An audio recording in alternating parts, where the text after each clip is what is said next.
अस्सलाम वालेकुम, hello everyone and welcome to my first vlog. उम्मीद करता हूँ आप सब खैर वाफियत से होंगे और एक अच्छी ज़िंदगी गुजार रहे होंगे। मेरा नाम मोहम्मद हसीब है और मैं प्रोफेशनली एक इंजीनियर हूँ। Right now I am here in Riyadh, Saudi Arabia. जैसे कि ये मेरा पहला व्लॉग है तो मैं एक्साइटेड भी हूँ और कुछ हद तक नर्वस भी हूँ कि इसको कैसे डिलीवर करूँगा, लेकिन मैं अपनी तरफ से पूरी कोशिश करूँगा, जितना हो सके मैं डिलीवर करूँगा। और अगर फिर भी कुछ गलती कोताही हो जाए तो आप दोस्तों से माजरत की अपील है। तो चलते हैं हमारे आज के टॉपिक की तरफ, जो कि है how to transfer your US spouse visa case from Pakistan to any other country in the world. बहुत सारे लोगों के क्वेश्चंस थे फेसबुक एनवीसी हेल्प ग्रुप में कि हमें गाइड किया जाए कि कैसे ये ट्रांसफ़र हो सकता है। चूँकि मैंने ख़ुद ये ट्रांसफ़र किया हुआ है अपना केस, तो मेरे पास ये हैंड्स ऑन एक्सपीरियंस है इस बारे में, जो मैं आप दोस्तों के साथ शेयर करना चाहता हूँ। तो जैसे कि आप सबको पता है कि पाकिस्तान में अभी इंटरव्यू के लिए वेटिंग पीरियड 2 इयर्स प्लस जा रहा है। तो आई थिंक बेहतर ऑप्शन यही है कि अगर आप अपना केस किसी फॉरेन कंट्री में ट्रांसफ़र कर लें, स्पेशली मिडल ईस्ट में, तो यहाँ पे वेटिंग पीरियड बिल्कुल कुछ भी नहीं है, ज़ीरो के बराबर है।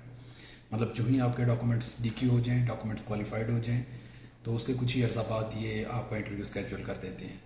और आई थिंक डॉक्यूमेंट्स क्वालिफाइड होने के कोई 2-3 माह के अंदर अंदर आपका इंटरव्यू हो जाता है और आपको वीज़ा जो है आपके पासपोर्ट पे मिल जाता है। तो आपको अपना केस ट्रांसफ़र करने के लिए बेसिकली 3 चीज़ों की ज़रूरत होगी।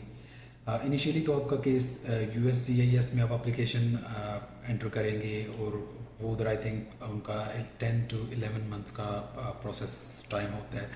कुछ लोगों का जल्दी भी हो जाता है और कुछ को वाकई इतना टाइम लग जाता है। मेरे केस में तकरीबन 9 से 10 माह का उसमें टाइम लगा था।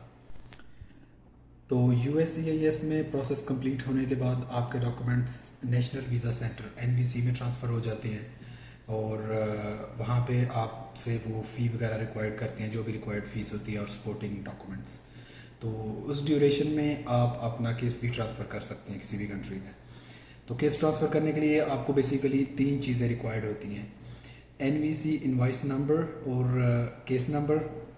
ये 2 चीज़ें आपको आपको मेल के थ्रू मिलेंगी USCIS से, और एक लिंक भी साथ मिलेगा कि आप अपना केस NVC में इस लॉगिन के थ्रू ट्रैक कर सकते हैं।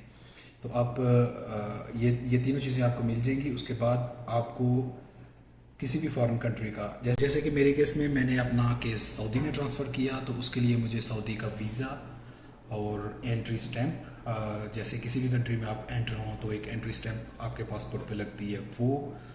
और फिर इधर आने के बाद इधर का जो लीगल डॉक्यूमेंट रेजिडेंट कार्ड जिसे कहते हैं, किसी भी कंट्री में आप एंटर हों तो लीगल स्टे के लिए रेजिडेंट कार्ड रिक्वायर्ड होता है, वो जिसे लोकल ज़ुबान में हम इधर इकामा भी कहते हैं। तो जब आपके पास ये सारे डॉक्यूमेंट्स अवेलेबल हो जाएं, उसके बाद आपने क्या करना है कि आपने इस वेबसाइट पे चले जाना है travel.state.gov। यहाँ पे जाना है और इनके पब्लिक इंक्वायरी पोर्टल पे आके आपने इधर सारी अपनी इंफॉर्मेशन इनपुट करनी है। अपना NVC case number, principal applicant's full name, principal applicant's date of birth, petitioner full name, मतलब जो भी रिक्वायर्ड फील्ड्स हैं वो आपने फिल आउट करनी है। और उसके बाद आपने मेन चीज़ आपने अपनी जो भी आपका क्वेश्चन है उसको इन डिटेल आपने एक्सप्लेन करना है। उसका एक डेमो मैं आपको दिखाता हूँ कि आपने क्या बताना है कि आप क्यों अपना केस पाकिस्तान से किसी फॉरेन कंट्री में ट्रांसफ़र कर रहे हैं। तो एक एग्जांपल ये है, आप इसको देख सकते हैं। इस तरह की मतलब आप अपने जो भी आपके कंसर्न्स हैं वो आप डिटेल में लिख के सारे, और वो आप सबमिट करवा दें यहाँ पे। उसके बाद आपने अटैचमेंट्स में अपना सऊदी वीज़ा प्लस सऊदीया में एंट्री की जो स्टैंप है, जब आप एंटर होंगे जो स्टैंप आपके पासपोर्ट पे लगेगी वो, प्लस सऊदी का लीगल रेजिडेंट कार्ड या इकामा या किसी भी फॉरेन कंट्री का लीगल रेजिडेंट डॉक्यूमेंट, ये 3 चीज़ें आप यहाँ पे अटैच करेंगे और आप सबमिट कर देंगे। और इंशाल्लाह विद इन 1 वीक आपके डॉक्यूमेंट्स प्रोसेस होके आपका केस ट्रांसफ़र हो जाएगा। जब आपका केस ट्रांसफ़र होगा तो उसके लिए आपको एक मेल आएगी कि आपका केस सक्सेसफुली ट्रांसफ़र हो गया है।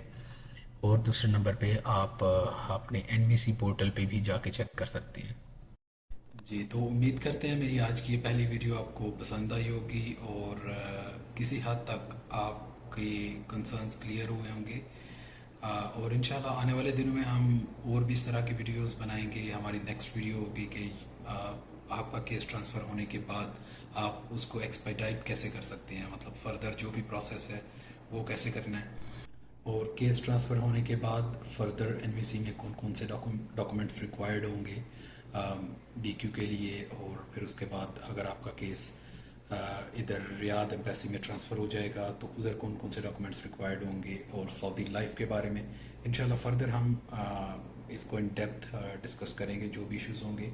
इसके अलावा आपके जो भी कंसर्न्स होंगे आप मुझे कमेंट बॉक्स में पूछ सकते हैं और मैं इंशाल्लाह उनका रिप्लाई भी दूंगा।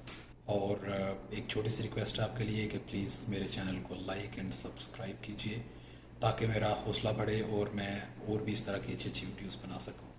Thank you. आज के व्लॉग इतना ही। Take care. अल्लाह हाफिज़।